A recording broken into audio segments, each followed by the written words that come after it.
Assalamualaikum warahmatullahi wabarakatuh. Selamat pagi dan salam sejahtera untuk kita semua. Bertemu lagi dengan saya, Ridhar Salahuddin Kusdini, dan hari ini kita akan kembali belajar geografi.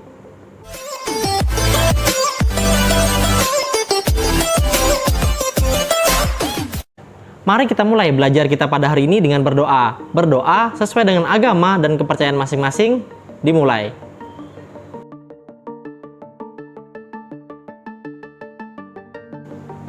Dan jangan lupa siapkan buku paket, buku LKS, dan juga buku catatan kalian masing-masing agar materi yang akan kita pelajari pada hari ini akan lebih mudah untuk kalian pahami.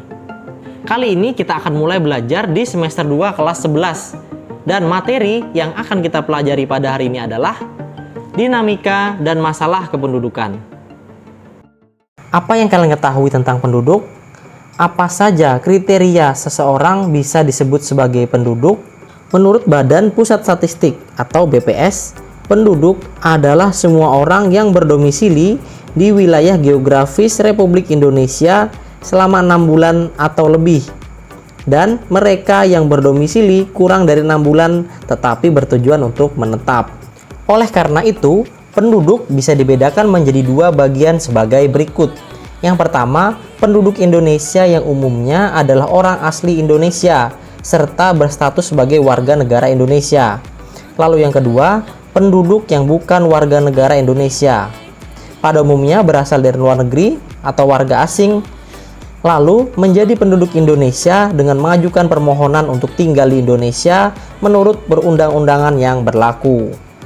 Dan sekarang mari kita cermati perbedaan antara penduduk dan bukan penduduk. Jadi penduduk tadi adalah orang yang berdomisili atau bertempat tinggal di wilayah negara Indonesia yang dapat dibedakan menjadi warga negara asing ataupun warga negara Indonesia. Lalu yang bukan penduduk adalah orang yang tinggal dalam wilayah negara Indonesia namun hanya bersifat sementara sesuai dengan visa yang diberikan oleh negara. Contohnya adalah turis. Ketika membahas kependudukan, maka nanti akan berkaitan dengan potensi dan juga kemampuan dari setiap penduduk. Kependudukan juga membahas permasalahan yang terkait dengan penduduk seperti jumlah penduduk, kepadatan penduduk, persebaran penduduk, migrasi, dan juga kualitas penduduk. Permasalahan tersebut dapat ditinjau dari dua aspek, yaitu aspek kuantitatif dan juga kualitatif penduduk. Kedua aspek tersebut dapat diketahui lebih jelas dengan mengetahui data kependudukan. Aspek kuantitatif berkaitan dengan jumlah penduduk, lalu kualitatif berkaitan dengan kualitas ataupun kemampuan dari penduduk yang nanti diukur menggunakan ukuran-ukuran tertentu sehingga dapat diklasifikasikan penduduk dengan masing-masing kualifikasinya. Sehingga nantinya dapat diketahui kualitas penduduk dari masing-masing daerah. Kualitas dan juga kuantitas dari penduduk sangat mempengaruhi perkembangan suatu negara, karena kualitas dan kuantitas dari penduduk dapat menghambat ataupun mendorong kemajuan suatu negara. Untuk mengetahui kualitas penduduk yang ada di setiap daerah, ada beberapa hal yang harus diperhatikan dan berkaitan dengan kemampuan dalam pemenuhan kebutuhan, seperti pangan, sandang, perumahan, kesehatan, dan juga pendidikan. Sekarang kita beralih ke kualitas penduduk. Kualitas penduduk menunjukkan tingkat kehidupan penduduk yang berkaitan dengan kemampuan untuk memenuhi berbagai kebutuhan hidup. Kualitas penduduk dipengaruhi oleh faktor pendapatan, kesehatan, dan juga pendidikan. Bagaimana ketiganya dapat mempengaruhi kualitas penduduk? Jadi, mari kita perhatikan sama-sama. Yang pertama, pendapatan. Tingkat pendapatan berhubungan dengan status ekonomi penduduk. Realitasnya, penduduk dengan pendapatan yang tinggi mampu untuk memenuhi kebutuhan pokok seperti makanan, pakaian, dan tempat tinggal. Tingkat pendapatan diukur dari pendapatan per kapita atau per capita income, yaitu membandingkan jumlah kekayaan negara secara keseluruhan dengan jumlah penduduk. Lalu pada bidang kesehatan, kesehatan seseorang tentu saja menjadi modal utama untuk melakukan aktivitas sehari-hari. Orang yang sehat lebih aktif dan produktif dibandingkan dengan orang yang sakit. Oleh karena itu, faktor-faktor yang terkait dengan kesehatan perlu diperhatikan. Daerah dengan fasilitas kesehatan yang lengkap tentu akan mendukung peningkatan kesehatan penduduk. Dan sebaliknya, daerah dengan fasilitas kesehatan yang minim menyebabkan tingkat kesehatan penduduk yang rendah. Fasilitas kesehatan mencakup ketersediaan tenaga medis seperti dokter, paramedis, apoteker, dan bidan, serta tempat pemeriksaan kesehatan seperti puskesmas, rumah sakit, klinik, dokter praktik, dan juga apotek. Dan tingkat kesehatan dalam analisis kependudukan dapat diukur dari angka kematian bayi dan angka harapan hidup. Dan yang terakhir adalah bidang pendidikan. Pendidikan dapat diperoleh secara formal ataupun non-formal. Pendidikan formal diperoleh dari lembaga pendidikan seperti sekolah dan juga universitas. Pendidikan non-formal dapat diperoleh melalui balai pelatihan, seminar, dan juga kursus. Dan pendidikan dasar wajib ditempuh setiap orang sehingga mampu meningkatkan ilmu dan pengetahuan umum. Pada bidang pendidikan, ada faktor-faktor yang mendukung dan harus diperhatikan, yakni sarana dan prasarana pendidikan, guru, dan juga aksesibilitas pendidikan.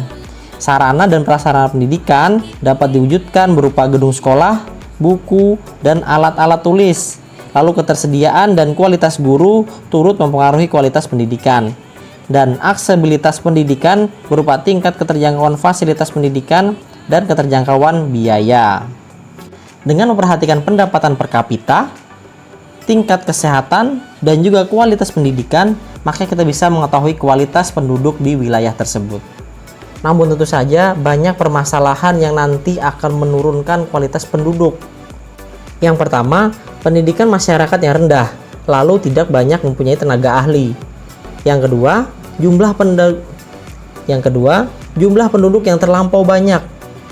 Dan yang ketiga, besarnya angka ketergantungan. Lalu, dampak dari tingkat rendahnya pendapatan penduduk adalah rendahnya daya beli masyarakat yang menyebabkan pembangunan pada bidang ekonomi kurang berkembang baik.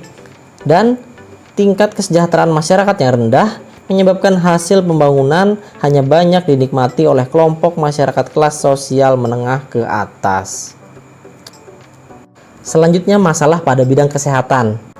Tingkat kesehatan yang rendah berdampak pada pembangunan, yaitu terhambatnya pembangunan fisik karena perhatian tercurah pada perbaikan kesehatan yang lebih utama karena menyangkut jiwa manusia. Selain itu, jika tingkat kesehatan manusia sebagai objek dan subjek pembangunannya rendah, maka dalam melakukan apapun, khususnya pada saat bekerja, maka hasilnya tidak akan maksimal. Kualitas kesehatan yang rendah ini disebabkan oleh kurangnya sarana dan pelayanan kesehatan, kurangnya air bersih untuk kebutuhan sehari-hari, pemenuhan gizi yang rendah, penularan penyakit, dan lingkungan yang tidak sehat. Dan yang terakhir, masalah pada tingkat pendidikan. Ada banyak faktor yang menyebabkan rendahnya tingkat pendidikan. Yang pertama adalah pendapatan per kapita penduduk yang rendah. Lalu, tingkat kesadaran masyarakat untuk bersekolah itu sangat rendah. Dan jumlah sarana dan prasarana tidak sesuai dengan jumlah yang dibutuhkan.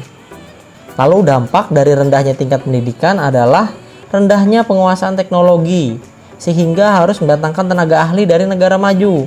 Dan juga rendahnya pendidikan mengakibatkan sulitnya masyarakat menerima hal-hal baru. Demikianlah pembelajaran kita pada hari ini. Terima kasih atas perhatiannya. Mohon maaf apabila ada salah kata. Assalamualaikum warahmatullahi wabarakatuh. Selamat pagi dan salam sejahtera untuk kita semua.